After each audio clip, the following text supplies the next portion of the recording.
Hey folks, welcome back to another episode of Let's Play Dragon Age Origins. This is Female Dwarf Noble Rogue, and if I'm not mistaken, I believe this is episode 19. Okay, so when we last left off, we finished the Mage Tower, and we came back to camp for some hard-earned rest. And so, let's give some gifts. Do you want to give some gifts? Yeah, let's do that. Let's do that real quick. I usually save these are gifts that are able to be given to anyone. I usually save those till the end and give the specific ones first. Then go over here and stand by the dog, just because I want to hear him bark when I give the gift, so I know it worked. Whoops. Okay. Ah, yeah, there we go. Alright, ale for Ogren. We do not have Ogren yet, but we do have Wynne in the party. Where's she at? Oh, I've got something from Morrigan. A fine gift. You have my thanks. And another for Morrigan. A fine gift. You have my thanks. Okay, is that all? Yeah, I think that's it for Morrigan. Sten, he likes the water-stained portrait. I am impressed. My thanks. Okay, who else? Oh, Wynne needs these 2 bottles of wine here. A generous gift. Thank you ever so much. A generous gift. Thank you ever so much. Oh, and this right here. Oh, marvelous. Alistair. I could get used to this, you know. Liliana. Okay. That's a wonderful thought. I don't know what to say. Okay, that's all the gift giving for right now. Lots of approval there. You give gifts to gain approval from your party members. Sten doesn't have anything to say right now. Oh, we have Emissary Heather, it looks like. This is a new thing at camp that we haven't seen yet. Since we did the Mage Tower, we now have an emissary for the mages, because that's one of the treaties that Flemeth gave us. We're supposed to get the armies together to fight the Darkspawn, and so now we have an emissary to the mages and to the Templars as well. He represents both. Sten has nothing to say right now. Oregon actually does have something to say, but we're going to save that for later. Let me go ahead and talk to Bodon here. If there's anything I can do for you, please tell me. Let me see your wares, Bodon. I'm sure you'll be pleased with the goods my boy and I have collected, and with your discount. Okay, I just want to get rid of some stuff real quick. I got a lot of stuff in my inventory here that I got to get rid of. Again, all of this stuff, this death root, metal shards, deep mushroom, elf root, all of this stuff I am eventually going to buy back. And I know it's not cost effective to sell it to him and then buy it back because he sells it back to me at full price. But right now, I don't have the inventory space and I don't have the gold. So this is a fine solution because later on I'll have the inventory space and I'll have plenty of gold, so it won't matter. I know there is a treasure chest at Soldier's Peak, the DLC. There's a little chest there where we can store stuff for free, but I don't want to have to teleport back and forth to that place every time I want to put something in or get something out. So, during my normal playthroughs, I visit camp quite often, so it's just easier for me to do it this way. What else? There's also mods out there that put treasure chests at your camp, but I've tried them before and I don't like them because it messes up some of my other mods. And I mean, I know that's not a good excuse because I got plenty of mods that mess up each other. And I have modified them so that they play well together. So I could totally probably do it, but I'll just do it this way. It's fine. by the time I end up at the end of all the DLCs and whatnot, I'm sitting on like 4,000 gold that I don't have anything to spend it on. So I mean, what does it matter? Okay, so Sten. Okay, so we did the emissary. Sten has nothing to say. Morrigan does, but we'll save it for later. We did inventory check. We gave away gifts. I don't want to talk to Alistair yet. Waiting for Zevran to join the party. I don't think Liliana has anything to say. Right? The only person we have to talk to is Wynne. She's got a bunch of stuff to tell me. I just want to do a gear check real quick. Sten needs to be upgraded to tier 3, and I want to put a different war paint on the dog. And I have 2 of them here. Let's see. I have Caddis of the Courser, which gives him +2 dexterity. And then I have Caddis of the Lady of the Skies, which gives him +30 physical resistance. That's what I'm going to give him right there. Boom. Okay, now I need to talk to Wynne. Long conversation incoming. Oh, it's been a long day. Rest would be welcome. Are you alright? Yes, of course. I am just a little weary. As you may have noticed, I'm no spring chicken. You're very sprightly for your age, though. Thank you. You're very kind to say so. But in all honesty, I do not know how many years I have left in me. I have lived for such a long time, but there is always something else to do. And I have to keep going in order to do it. I think I will be glad when I am done. I'm sure you'll be kicking around for years yet. Oh, I don't know. I really don't. Okay, got a little bit of approval there. Let's grab a quick save before we talk to her again. Okay, keep talking. Have you encountered many abominations, apart from the ones in the Circle Tower? No, the ones in the tower were the first ones I've ever seen. The first time I saw an abomination, my blood turned to ice. It was months before the nightmares stopped. It was the knowledge that I could easily become one of them that frightened me the most. You're a great mage. You would never become an abomination. Every mage is vulnerable, no matter how accomplished or powerful. That is the first thing we learn, and overconfidence can lead to recklessness. One slip. All it takes is one slip, and everything you are is simply gone. Replaced by madness. And there is no turning back, or at least that's what they say.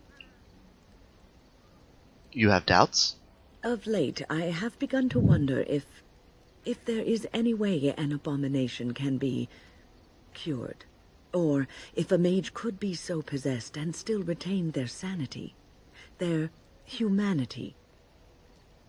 Well, if one retained one's humanity, one is not an abomination. Yes, it is madness and cruelty that define abominations.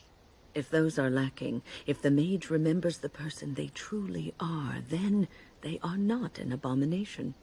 I never saw that. Thank you for showing me another way of looking at it. Oh, you're welcome. Sounds like you got a personal experience there, Wynne. Let's keep talking. So, tell me, how did you become a Grey Warden?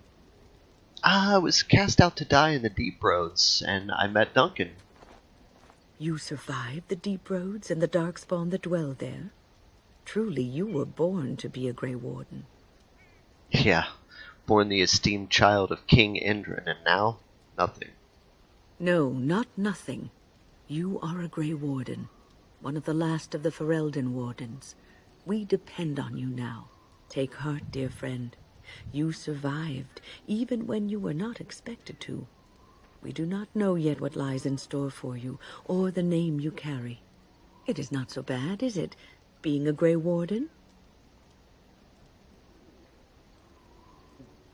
You know, being exiled has given me a freedom that I never had before.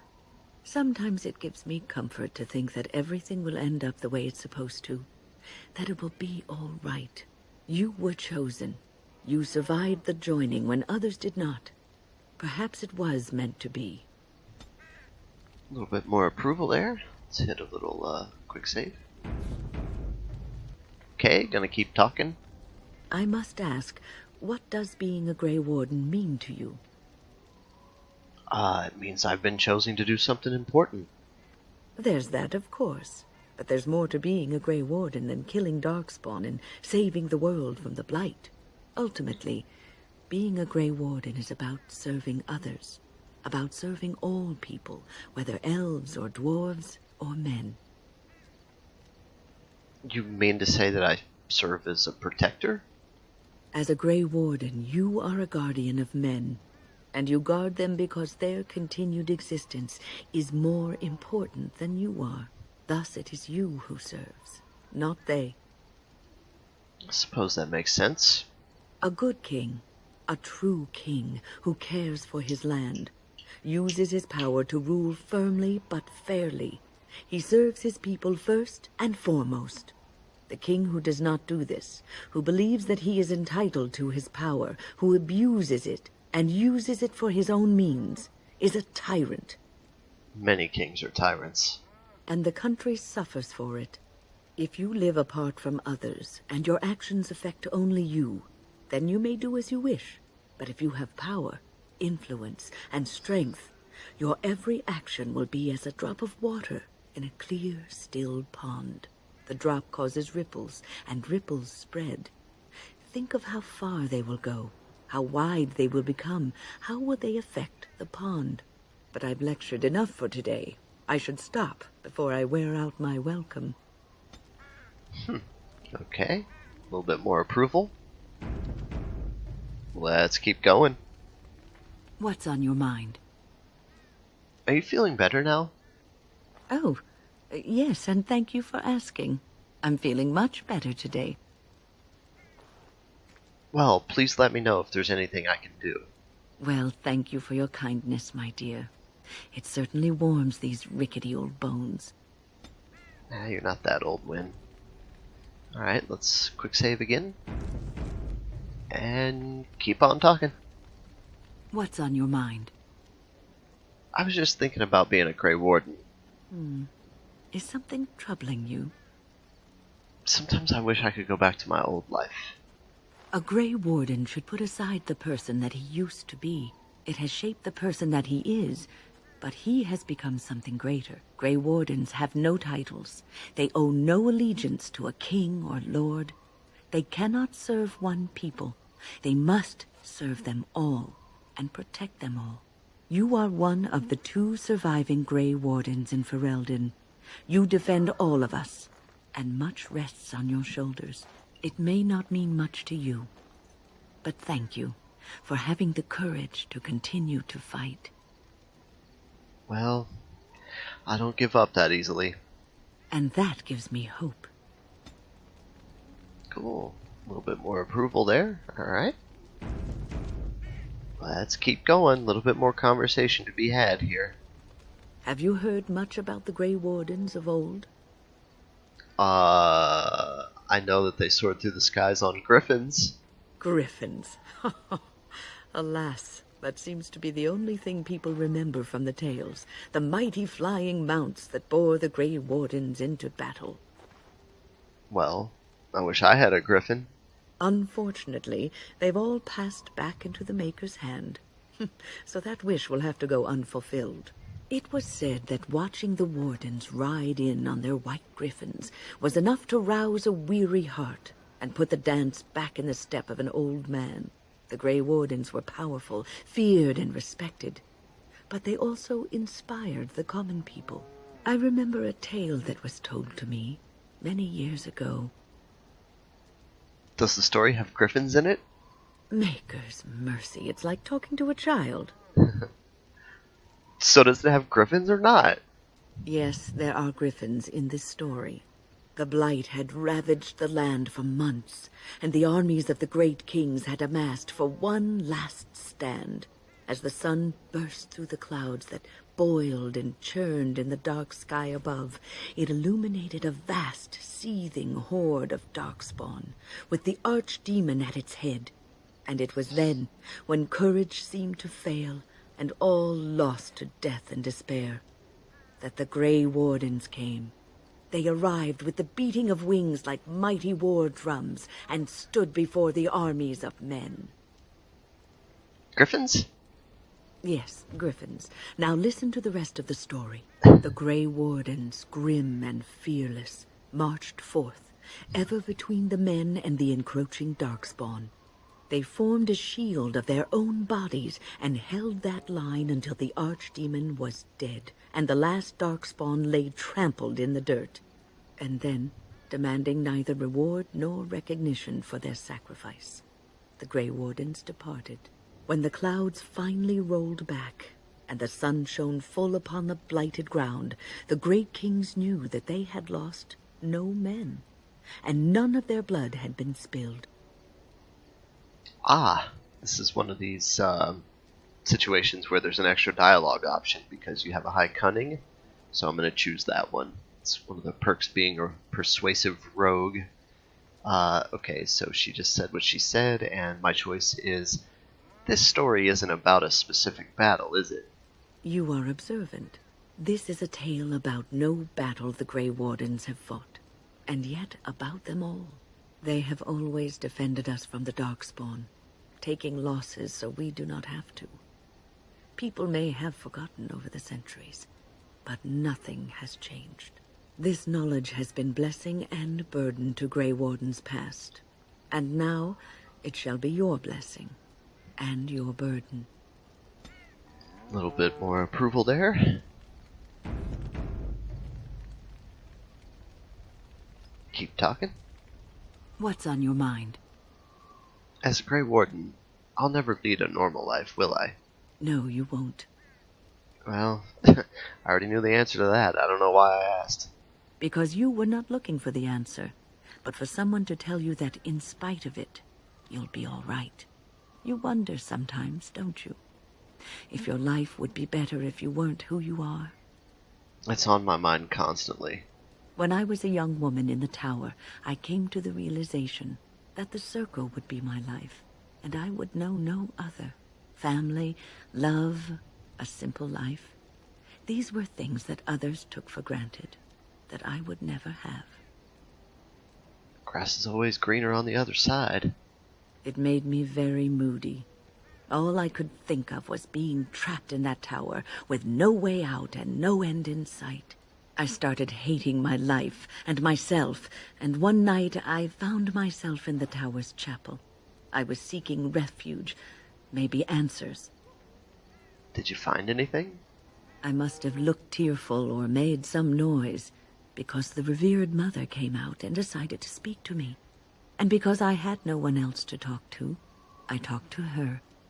I must have said many silly things, but she told me that the Maker puts us all on our paths for a reason, and fighting our intended course is what causes so much anguish. And that made you feel better? I thought the old biddy was full of rubbish. I was 15, maybe 16, and I knew everything. So I left, but I always found my way back to that chapel. And as the years passed, I began to see the truth of her words. We were supposed to be polar opposites, mage and priest. But we weren't. There was much about us that was the same. I suppose priests have to give up a lot, too. The revered mother had lived in the chantry all her life, as I had been in the tower for all of mine. She taught me that you can find your family in the people around you, that you can love your work and find fulfillment in duty, and there is joy even in self-sacrifice. If you put others before yourself, then their well-being is yours, and their happiness is your happiness. Would you hate me if I said you were full of rubbish? No, I wouldn't. As I mentioned, I once thought the same thing of someone else. You can scream and cry and be angry about life as a Grey Warden, or you can accept it and allow yourself to see the good in it. This is your choice. I like that you still get approval after kind of smarting off to her like that. I think she can tell you're joking, though, so that's kind of neat. Okay, let's do this. And let's keep going. What's on your mind? I'd like to ask you something about the circle. I will answer to the best of my ability. Why didn't you want to stay at the tower? The circle is in good hands. Irving knows what to do, and he doesn't need me underfoot. For now, I will support those that battle the Darkspawn.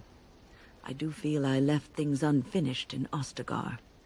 There is so much left to do, and I would be part of it. Well, I'm glad for your company. The Grey Wardens, all 2 of you, need all the help you can get. I will see this through to the bitter end, and after that, if I am still left standing, then I will return to the circle. Well, I'm sure you'll be able to return if you so choose. Perhaps. Okay, a little bit more approval there. Gonna keep going. What's on your mind? I would like to ask you something about the circle. I will answer to the best of my ability. How did you become a mage? People don't become mages. They are born mages. The talent just surfaces later. But you are asking how I ended up at the circle. I was brought there by the Templars, just like many of the other apprentices. I don't remember very much. I was very young then. How did they know you were a mage? I set a boy on fire. Oh, I bet he deserved it too. Oh, yes, he did. He was the eldest son of the woman who took me in. I don't think he ever liked me. I didn't have a family. I never knew my real parents. My earliest memory was of hiding in a hayloft on a farm, trying to keep warm. I was found, and the farmer's wife was kind enough not to send me away. But they had children of their own, and I was never made to feel welcome. The eldest son was the worst. He was always calling me a stray, and throwing anything he could get his hands on at me. And I don't know how it happened, but one day, he just found his hair on fire. Fortunately, there was a large trough nearby. Was he seriously hurt? I had singed his hair and eyebrows, but injured little other than his pride. Who knows what they would have done to me had he been more seriously hurt. Thankfully, all I had to endure was a few nights locked in a cold barn with a bowl of water and a crust of bread. The Templars arrived several mornings later. Aw, were the Templars mean to you? One of them ignored me, but the other was kind to me. He gave me sweets and even sat me on his shoulders once when I wanted to look over a high wall that ran along the road. I'll never forget the moment the Templars led me into the entrance hall of the tower. I had never seen anything so grand in my life. I stopped being afraid then. I knew I was home. That's a great story. Well, that's about all there is to my tale. That's how I came to the circle. What was life like in the tower? I would be lying if I said it was easy. First, there were rules, and we were constantly watched to make sure we behaved appropriately. Then there was the study of magic. We had to cast the spells just so, control the effects completely. A single word spoken incorrectly, a gesture out of sync, and lack of focus. And we needed to have perfect focus, or we would be in danger. Danger from what? From Fade spirits. If we were careless, they would enter our minds, and we would become abominations. Without the circle and my mentors, I would not have been where I am today.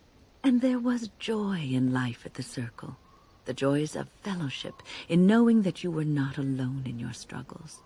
In spite of everything, I was happy in the tower, and I loved it. Thank you for that, Wynne. There's nothing else I want to discuss right now. That's it. Okay, let's grab a quick save.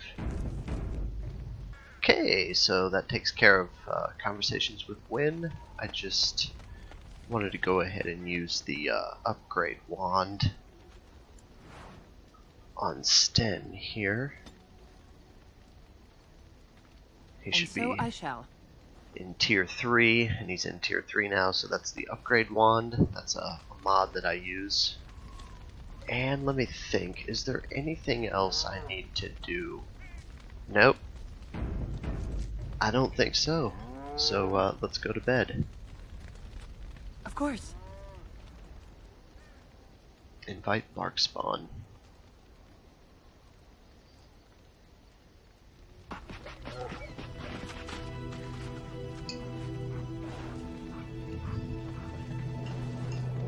Aw, good night, Bark Spawn.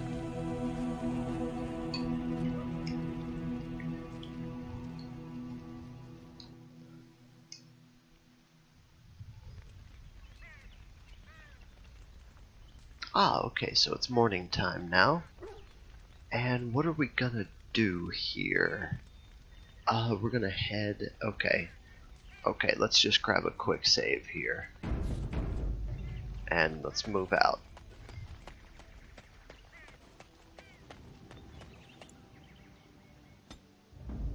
Alistair? Yes. Wynne? Yes. Liliana? Indeed. Okay, so we're camped outside the Mage Tower, or the Circle Tower, as it's called, I guess, in Lake Calenhat Docks here. We're camped outside of here, and so we're going to move over to this DLC area that we skipped last time. It was called Ban Loren's Lands, and what this does is it's a little setup for the quest Return to Ostagar, which is also a DLC. This is just a little setup for it. So we're going to head in that direction, but I think because of our conversations with Wynne, we're going to get stopped along the way. We're going to get a little more story for Wynne's personal quest. So let's go on and head that direction.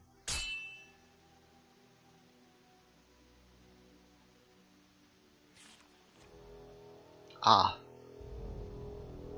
I bring word, sire. There are demands from the Banorn that you step down from the Regency. They are said to be gathering their forces, as are your allies. It appears it will be civil war after all, despite the Darkspawn. Pity. I also have an interesting report. There seem to be Grey Wardens who survived Ostagar. How, I don't know. But they will act against you. I have arranged for a solution, with your leave. The Antivan Crows send their regards. An assassin? Against Grey Wardens, we will need the very best, sire. And the most expensive. Just get it done.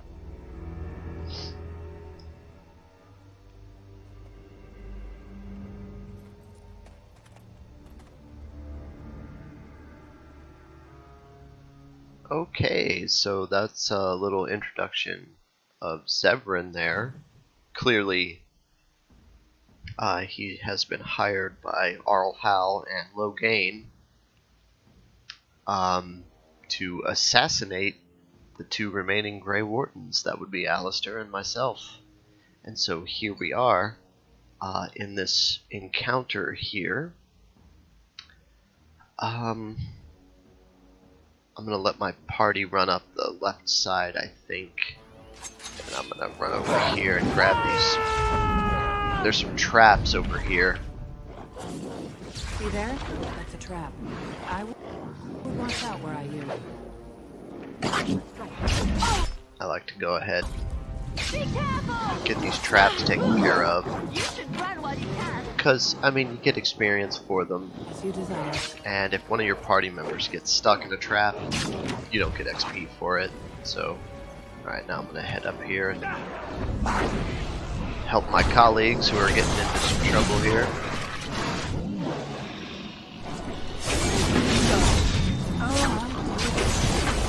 Chop his head off. So I shall. That guy's gonna be dead by the time I get to him, okay. So we got 3 more down here.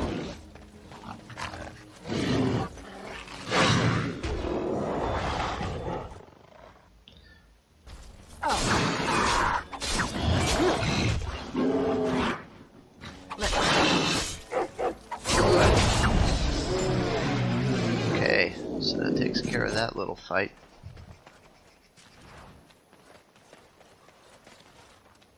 Alright, we'll just head down this way. This is where we came in.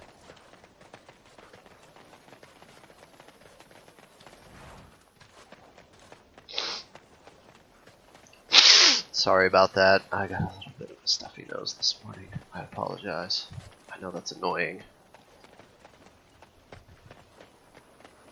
I probably have a cough button on my microphone. I can Well, all right. hit the cough button when I sniff. I promise I do not have a cocaine problem. As you desire. Okay.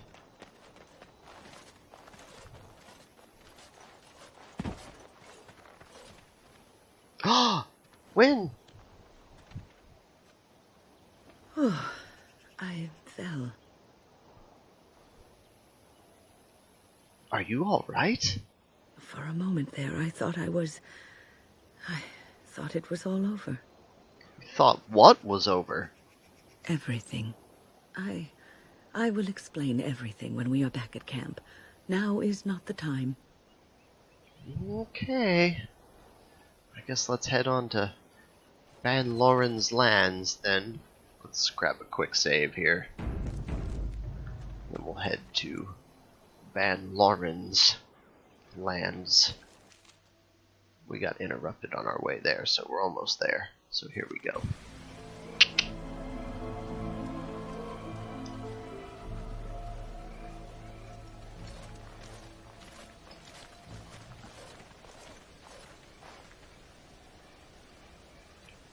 Okay, my choices are take a closer look at the unarmed man, take a closer look at the guards, join the fray, or wait for the guards to leave. I'm going to take a closer look at the unarmed man. You're surprised to recognize the uniform of King Kaelin's honor guard. A memory comes to you. You fought alongside this man at Ostagar. Take a closer look at the guards. The guards wear the uniform of Van Loren, a minor lord well known and little loved for the fluidity of his allegiances. Join the fray. Brutal. Stuck a sword through that guy's belly. Oh my goodness. Alright, so I'm going to tell my party to stay put. And I'm going to make those fellas run up here. Kind of spread them out a little bit. Alright, I can tell my party to move now. Okay, that takes care of that fella.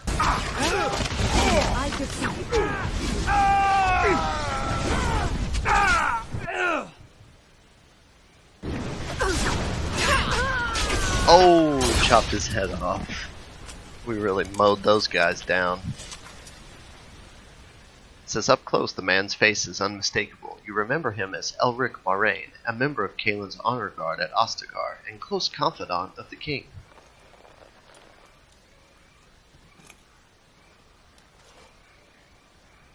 Thank you. I didn't expect the band's men to notice my escape so quickly. I tried to hide here in the woods, but there wasn't time. And now I'm a dead man. I tried to help. You were there in Ostagar. You know how things went. For me it was either this, or die in some dark spawn's belly, or be hung as a deserter. Yeah, I recognized your face. You were there with the Grey Wardens, one of Duncan's new recruits. I was to guard the king. He was my friend, understand? Maker. All that time in Van Loren's prison. And I couldn't stop thinking about all they suffered that one dark night at Ostagar. It's not your fault that they died. I know. Even had Loghain's men not turned their backs on us, the Darkspawn were too many. Even Kaelin, for all his bravado, knew there would be no victory at Ostagar. The king entrusted me with the key to the royal arms chest. If anything were to happen to him, he said, it was vital I deliver it to the wardens. Do you still have this key? The Maker has a sense of humor, doesn't he? I suppose it's for the best, however. Had I kept it, it would be in Ban Loren's hands by now. But you said Kaelin entrusted it to you. I was afraid. I thought I would lose it on the battlefield, so I stashed it in the camp. Please, it's probably still there. Where? The key's behind a loose stone at the base of a statue. I'll draw a map for you, so you'll know where to search. You'll be taking me along, won't you? Call me sentimental, but I left behind some dark spawn that really deserve a sword through the middle. The events at Ostagar still haunt my thoughts, Warden. If that is where we are headed, I would like to accompany you. It is vital that the king's documents do not fall into the wrong hands. As for Marik's sword, it is too powerful to be pawed at by those monsters. Same for the king's other arms and armor. And if you happen to find Kaelin's body, see it off. He was our king. He shouldn't be left to rot amidst the Darkspawn's filth.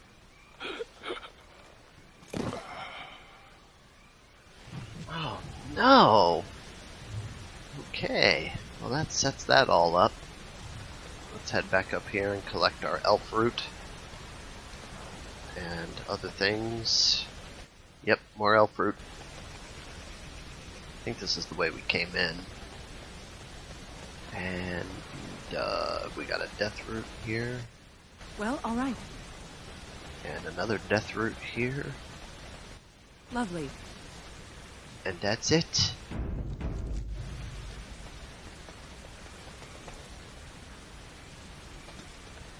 Okay, so that didn't seem like a very long day, but let's go on and go back to camp.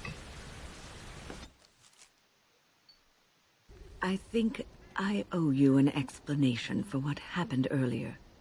Yes, you had me quite worried. You should know that something happened to me at the tower before you came along. You spoke to Petra, did you not? She told you I saved her from a demon. I did, but I did not survive that encounter. But you're standing right here. Let me explain fully. I engaged a very powerful demon to rescue Petra. It sapped me of all my energy and will and left me drained. It took everything I had to defeat it. And when I was done, I no longer had the strength to keep my heart beating. I remember my life ebbing away. Everything receded from me. Sound, light. I remember being enveloped in complete, impenetrable darkness. And then I sensed a presence enfolding me and cradling me, whispering quietly to me. The sensation is impossible to describe. I was being held back, firmly but gently, as a mother would a child, eager to slip from her grasp. I felt life and warmth flowing through my veins again. I began to be aware of small sounds and the discomfort of my hip pressing into the cold stone of the tower floor. Wow, that's an amazing story. The Fade contains spirits both benevolent and malicious. The benevolent spirits seldom make themselves known, because they want nothing from mortals, unlike the demons. It was one of these spirits that saved me. Without it, I would be dead. And it has not left me. It is with me, even now, bonded to me. You see, I am supposed to be dead. It is the spirit that is keeping me in this world. And this is not the way of things. Perhaps the spirit did not expect this, but it is weakening gradually. I am living on borrowed time. How long will the spirit last? No, I'm going to say, then we will make the best of that time. Yes, that we will. Got a little bit of approval out of that. Let's quick save it. And I want to see if she has anything else to say. What's on your mind? Why did the spirit choose to help you? I have always had an affinity for the spirits of the Fade. As a child, I never feared my dreams because I knew they were there. What about demons? I could sense the demons, too, and their presence frightened me. It was the kindly spirits of the Fade that took the fear from me. I've always been able to feel the spirits, even if I never saw them.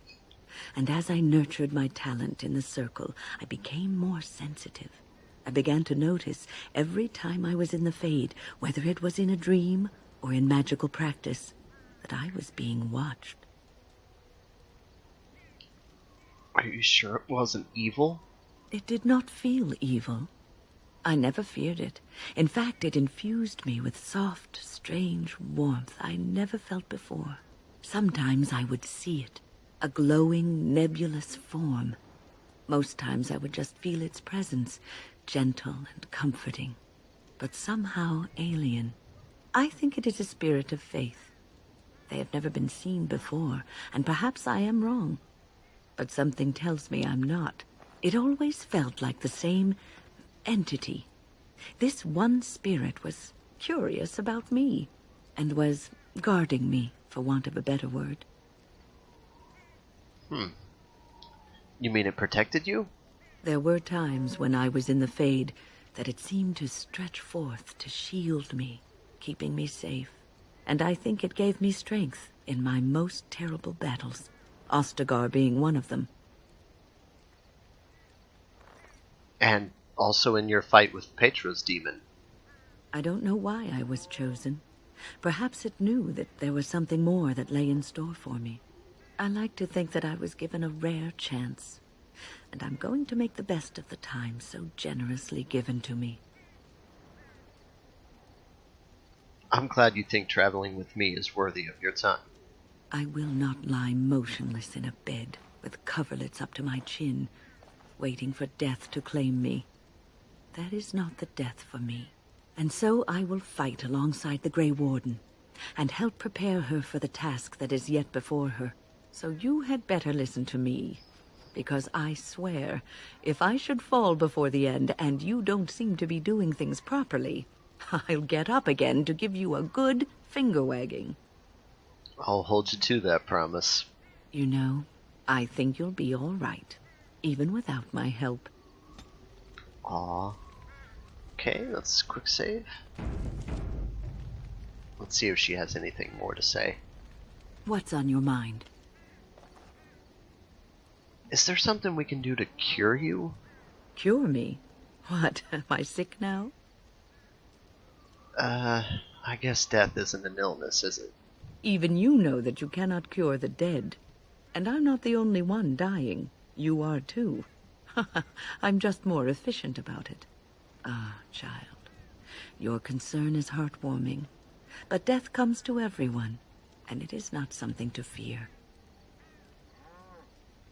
You're not afraid? People fear not death, but having life taken from them. Many waste the life given to them, occupying themselves with things that do not matter.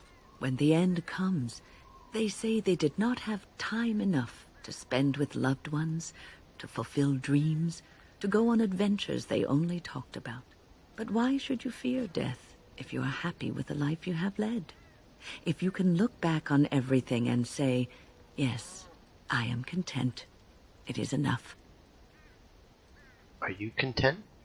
I think I've led a good life, a full life, and I, for one, am not afraid of death, whatever it may bring.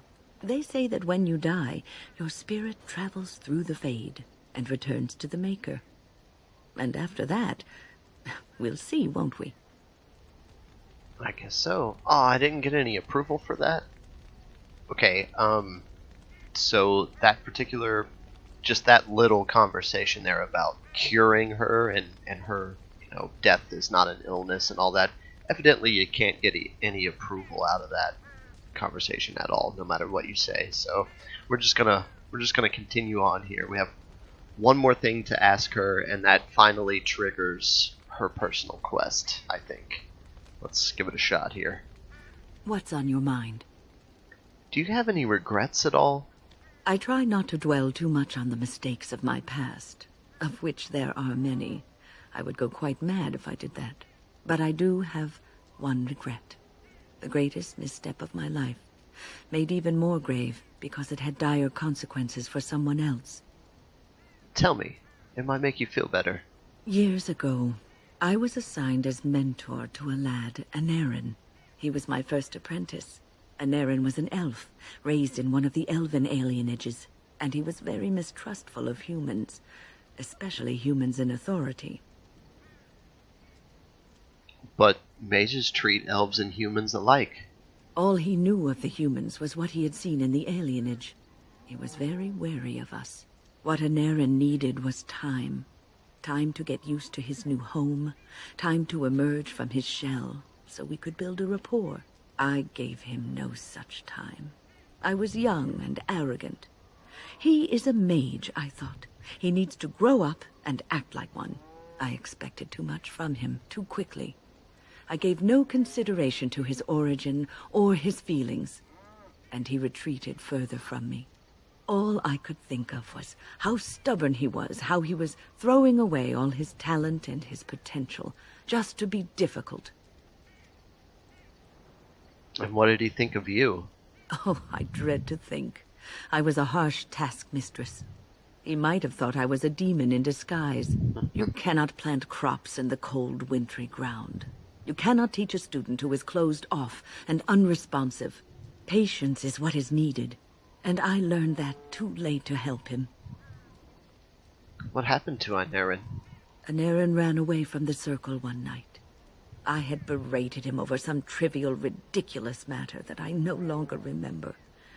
I drove him away because of something utterly unimportant. He was a child, 14 at the time of his leaving. They had his phylactery, and they hunted him down. His phylactery? The phylactery is a vial of blood taken from a mage. But blood is connected to life, and your blood can be used to track you down. They called him Maleficar, a mage who practices forbidden magic, deserving of death. He was a child, misunderstood and lost. I begged the Templars to tell me if he suffered, if they gave him a quick death. I got no answers from them. I was his mentor, and they wouldn't even tell me what became of him. It's not your fault, Wynne. I should have known better. I had the best mentors. They were kind, compassionate. Why didn't I learn from them? I failed Anarin. All I had to do was listen to him. He would try to talk to me, and I would tell him to concentrate on his spells. He talked about the alienage sometimes, and the Dalish. He always talked about looking for the Dalish elves. Maybe he did find the Dalish. The Templars are well trained and thorough. That he still lives, it would be a vain hope. The apprentices that came after Anarin benefited greatly from the lessons I learned from him. In a sense, he was my teacher, and I his student. See, there is a bright side. And there it is. My story, my one greatest regret. Aw, okay, so now we have Wynne's personal quest. So, okay, let's quick save it. Okay, so that takes care of that. We have something to say to Morrigan now.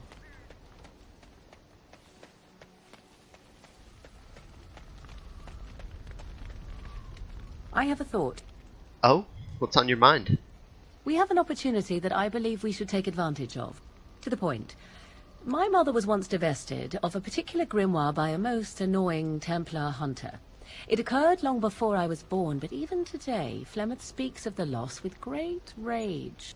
With the circle of magi in such disarray, it occurs to me that this might be the perfect time to recover the tome from their possession, for surely it eventually ended up in their hands. I think I already have the tome you're talking about. What is this? The grimoire? Ever since we discovered the condition of the Major's Tower, I had wondered if it might be recoverable, but I had yet to speak of it to you. How fortunate that you found it on your own. You have my thanks. I will begin study of the tome immediately. Yeah, I just found it laying around in Irving's office. You're welcome. I do not intend to squander this opportunity to learn more than Flemeth wished me to know. This should be interesting. Cool deal. Okay, I suppose we could stop off at Bodon here and sell some small things we may have picked up in the last fight. If there's anything I can do for you, please, please tell me. Let me see your wares, Bodon. I'm sure you'll be pleased with the goods my boy and I have collected, and with your discount.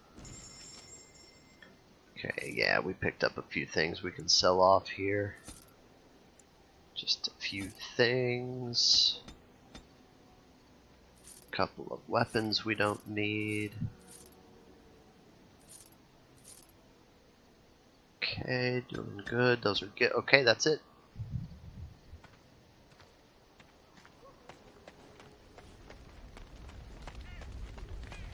Okay, don't need to talk to Barkspawn or Alistair yet.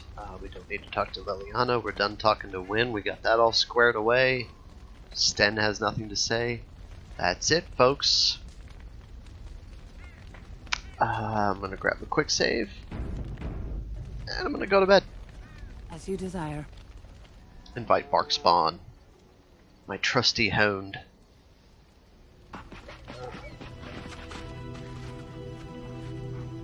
Aw, good night, Barkspawn.